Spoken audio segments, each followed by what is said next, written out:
जिस तरह से पाकिस्तान क्रिकेट में मुख्तलिफ साबिक खिलाड़ियों के बयानात आ रहे हैं पाकिस्तान क्रिकेट टीम की उनकी सोच की अक्कासी कर रहे हैं। तो ये सोच और चेयरमैन साहब की भी सोच है जो हर गुजरते लम्हे के साथ बदलती रहती है। सपोर्ट करना है नहीं करना है, वो भी किसी एक नुक्ते पर अभी तक जम नहीं पाए हैं। तो ये सारी चीज़ें हैं। जैसे मोहम्मद हफीज़ साहब ने मोहम्मद आमिर की बात की है, अहमद शहजाद बहुत बरहम है बाबर आज़म पर, और उसके साथ साथ मोहम्मद हफीज़ साहब ने आज़म ख़ान की भी बात कर दी है, और पाकिस्तान क्रिकेट टीम की कारकर्दगी भी सबके सामने है। ये तमाम चीज़ें हैं जो ज़ेर बहस हैं। मोहम्मद वसीम साहब पाकिस्तान क्रिकेट बोर्ड के साबिक चीफ सेलेक्टर, और सुहेल तनवीर साहब पाकिस्तान की क्रिकेट बोर्ड की जूनियर सिलेक्शन कमेटी के साबिक सरबराह हमारे साथ मौजूद हैं। इन मौज़ूआत पर, मामलात पर, खेल के इंतज़ामिया हवालों से और तकनीकी हवालों से गुफ्तगू के लिए अस्सलाम वालेकुम वसीम साहब। सुहेल साहब, आप सोचों में गुम थे या ख्यालात में गुम थे या ख्वाबों में गुम थे? हो सकता है खौफ के मारे बैठा हूँ। खरगोश के मजे ना हो। ये मैटर करता है। ख्यालों में गुम होने से बेहतर है आप सोचों में गुम हो। सोचों में दिमाग चल रहा है। हाँ, कि कुछ सोच मुझे लग रहा है कि हम आजकल ख्यालात और ख्वाबों में ज़्यादा गुम है। सोच नहीं रहे, शायद सोच नहीं रहे, फुकदान है। हाँ, सोचों का थोड़ा सा फुकदान नजर आता है।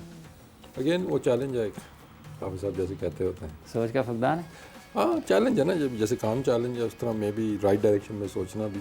क्योंकि अगर हम सही डायरेक्शन में सोच रहे होते तो शायद हम बारिश डिस्कस ना कर रहे होते, हम ये डिस्कस कर रहे होते। अच्छा, आपका मानना है ये भी उसका एक पहलू है कि अगर हम सही डायरेक्शन में है ना, फिर हम बारिश के ये देखते हैं कि यार अब हमारा मैच किससे आएगा, हालांकि ऑलरेडी डिसाइडेड है, लेकिन नॉर्मली यही होता है ना कि चले हम नंबर 1 या हम नंबर 2 आएंगे तो अब हमारा किससे मैच होगा आगे जाके, अगले मरहले में। लेकिन चले अभी तो खैर वो यहाँ पे तो डिसाइडेड थी ये चीज़ें, लेकिन हम बारिश पे अब निसार है। तो कुदरत का निज़ाम कभी कभी जो बारिश होती है ना, कुदरत का निज़ाम है, इसके नहीं उसमें बारिश होती भी है, लेकिन अब हमें जो कुदरत का निज़ाम चाहिए कि बारिश रुक जाए।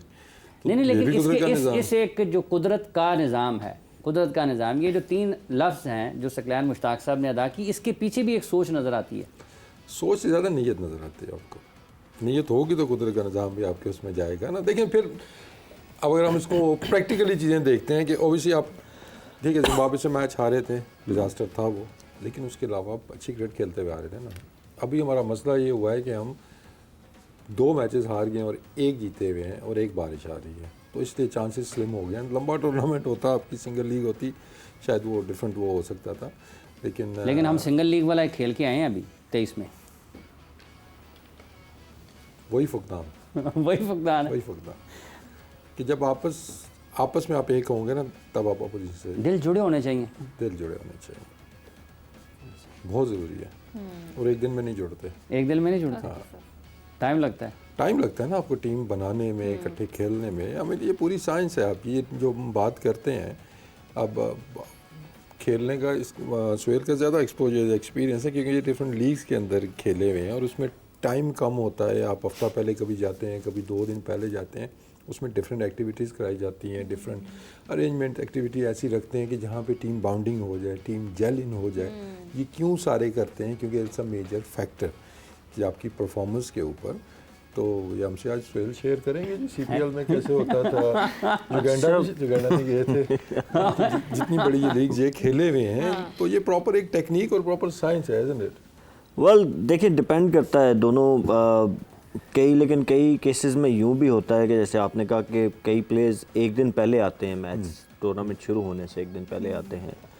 फॉर मी मेरे ख्याल में ये वही बात अगेन मैं करूँगा कि इंडिविजुअल्स, आप लीग में भी तो जाते हैं, मैच से एक दिन पहले जाते हैं, आप परफॉर्म करना शुरू कर देते हैं, वहाँ पे तो आपका कोई बाउंडिंग और वो नहीं बना होता, आपको टाइम ही नहीं मिला होता।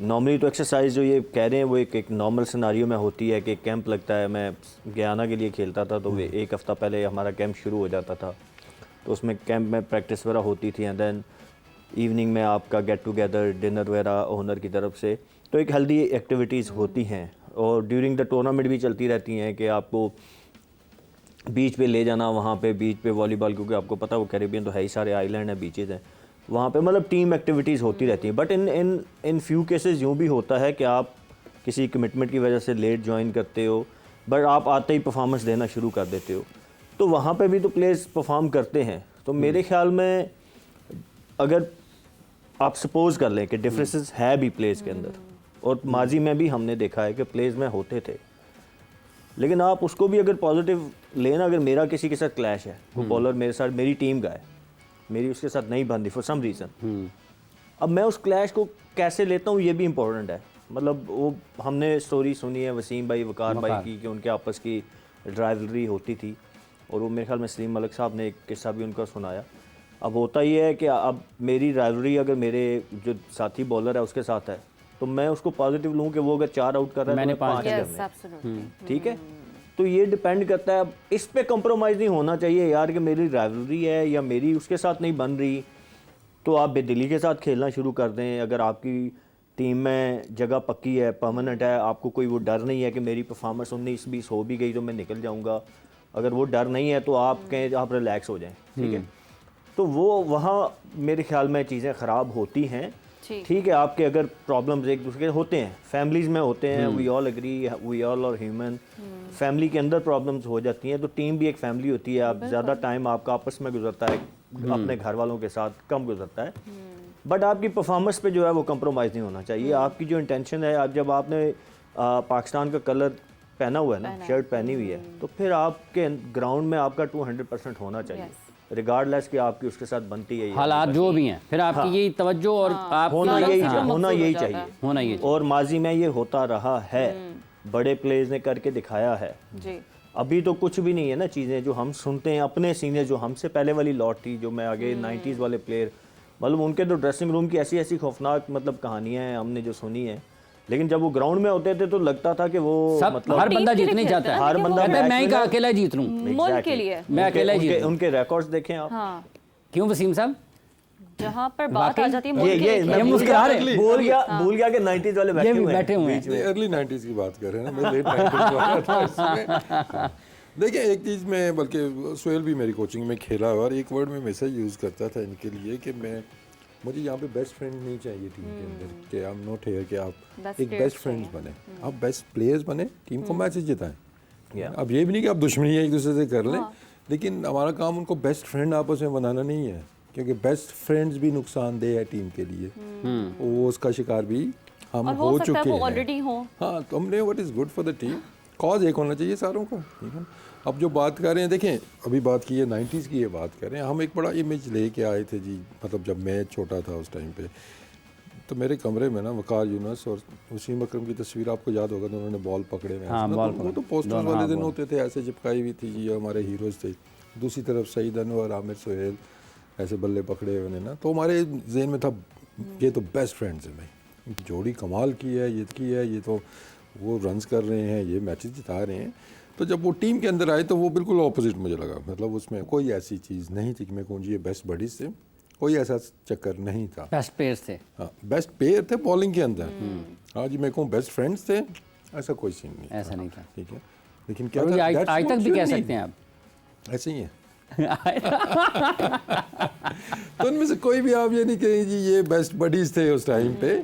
हाँ, जब आती है बात यहाँ पे जी के उधर से 5 आउट हो रहे हैं तो इधर से भी 5 आउट होने हैं, फिर ये मुकाबला था, ये हेल्दी कंपटीशन जब हम बात करते हैं। अब ये नहीं कि वो आउट ना करे, ठीक है ना। अब क्या मसला आ जाता है कि जी मैं रन्स करूँ ना करूँ, वो भी ना करें। उस टाइम ये था कि उधर से वो आउट हो रहे हैं क्योंकि मैं I was part of the team, और आपको वो चीज़ें नज़र आती हैं कि इधर से अगर एक विकेट गिरती थी, वसीम भाई 2 आउट करते थे तो वकार यूनुस का रन अप और तेज़ हो जाता था कि मैं भी 2 आउट करने हैं या 3 आउट करने हैं मैंने। तो that's what you call like professionalism, कि उनको बेस्ट फ्रेंड्स बनने के पैसे ना उस टाइम मिलते थे, ना अभी मिलते हैं। आपको बेस्ट प्लेयर्स, मैच विनर्स, आपको इस चीज़ के पैसे मिलते हैं, ठीक है ना। तो हमें नहीं चाहिए किसी की दोस्ती यारी कि आपस में इनकी कितनी दोस्ती यारी है। अच्छा, एक कता कलामी की मादर चाहता हूँ, इसका एक मतलब ये, जैसे सुहेल साहब ने पहले जिक्र किया कि आपके अंदर मुसाबकत की फ़िज़ा होनी चाहिए कि जब आप खेल के मैदान में उतर गए तो मैंने दूसरे से जिससे मेरी बनती है, यानी मैंने उससे बेहतर परफॉर्म करना है। दूसरा आपने हवाला दे दिया उस दौर का जब वसीम अकरम, वकार यूनुस, आमिर सोहेल, लेकिन not on the expense of the team Yes, of performance, वो जो मैच जिताया आपने, अब जब हम आपने कहा कि बेस्ट फ्रेंड्स जो हैं, तो ये तो हमें नज़र आती है कि एक हिकमत अमली के तहत पाकिस्तान के क्रिकेट में इस चीज़ को फ़रोग़ दिया गया है, दोस्ती दोस्ती दोस्ती, हंसते मुस्कुराते तस्वीर ज़्यादा लगानी है, कह के लगाते हुए ज़्यादा लगानी है, हाथों पे हाथ लग रहे हैं, इकट्ठे एक जगह पर जा रहे हैं, तो ये तो लोगों को एक तरीके से ये पैगाम पहुंचाया गया कि आप इस कंपटीशन से निकलें, ये असल क्रिकेट है कि हंसते हंसते। देखें, एक आपका इमेज या टीम का इमेज या ग्रुप ऑफ प्लेयर्स का इमेज, एक पब्लिक इमेज होता है, वो एक सेपरेट है आपका जो अंदर वाले उससे। मैंने कहा ना, वसीम वकार की तस्वीर मेरे कमरे में लगी थी और हमारे ज़हनों में यही था, उस एरा के जितने भी क्रिकेटर्स थे बेस्ट फ्रेंड्स हैं। वो बेस्ट फ्रेंड नहीं थे और बेस्ट बॉलर्स, बेस्ट बॉलर। तो हमें इससे निकलना होगा। देखें, आप कोई बहुत ज़्यादा जब आपकी टीम के अंदर भी फ्रेंडशिप शुरू हो जाती है ना, स्पेशली जब आप डिसीजन मेकर हैं, चाहे आप कोच हैं चाहे आप कैप्टन हैं, वो आपके लिए नुकसान। आप सिलेक्शन करते हुए कभी दोस्त बने किसी के? नहीं, ये देख लें मेरे साथ बैठा हुआ मेरा दोस्त, बट उनको बात वही है कि हम इकट्ठे आते हैं, आई थिंक खेले हुए, हम इकट्ठे खेले हुए भी हैं। अच्छा। लेकिन वो चीज़ कभी भी डिसीजन मेकिंग के टाइम पे अगर अच्छा, किस कौन आपसे मतलब कुछ आपके जो साथ खेले हुए दोस्त आपसे नाराज़ हुए जब आप सिलेक्शन में थे? खुश कौन हुआ था? नहीं, बहुत ये सारों तो मतलब फर्स्ट क्लास में इंटरनेशनल की बात कर रहा हूँ कि देखिए हमारा थोड़ा सा प्रॉब्लम ये है कि हमने किसी चीज़ को तो मानना है नहीं। बहुत से हमारे एक्टर्स ऐसे हैं कि वो सिर्फ एक चीज़ पे बात करेंगे, ये टीम में क्यों नहीं है, ये टीम में वो ड्रॉप हो गया, अगर वो टीम में है पूरा साल उसको उड़ाएंगे, अगर वो टीम से ड्रॉप होगा तो वो उसी के कैंपेन उसी के चलनी शुरू हो जानी है कि ये क्यों टीम से निकाला, और वो फिर वापस आता है, फिर आप उसको उड़ाना शुरू कर देंगे, ठीक है ना।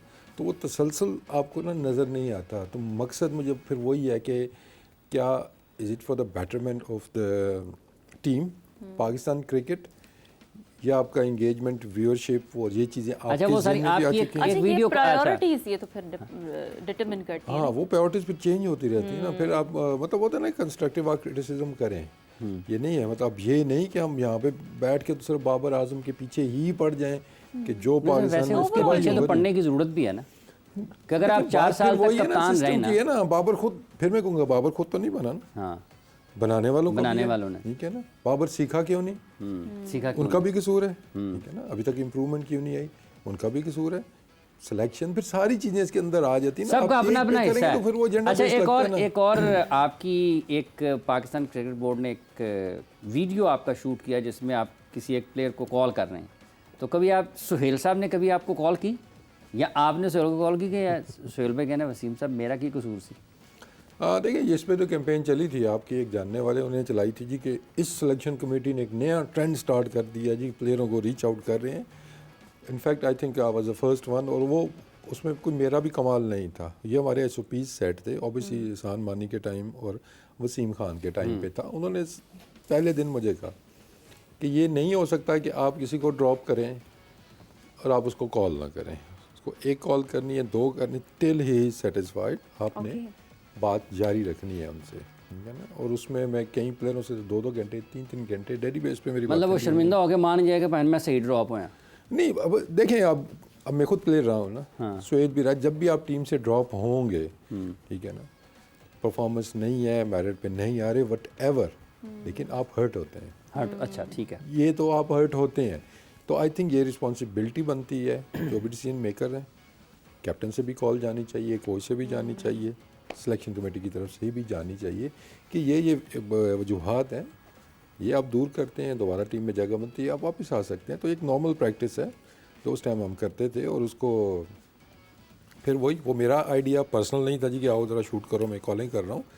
वो अगेन वो किस लिए चीज़ें होती हैं, कंटेंट, ठीक है। उन्होंने कहा जी ये आप कर रहे हैं, लेकिन आपने बड़ा अच्छा आपने उसमें एक्ट किया था। चीफ प्रेसिडेंट है, लेकिन ये एक फैमिली है आपने वसीम भाई से जो एंड वाला जुमला है ना, हल्का सा अच्छा सही है।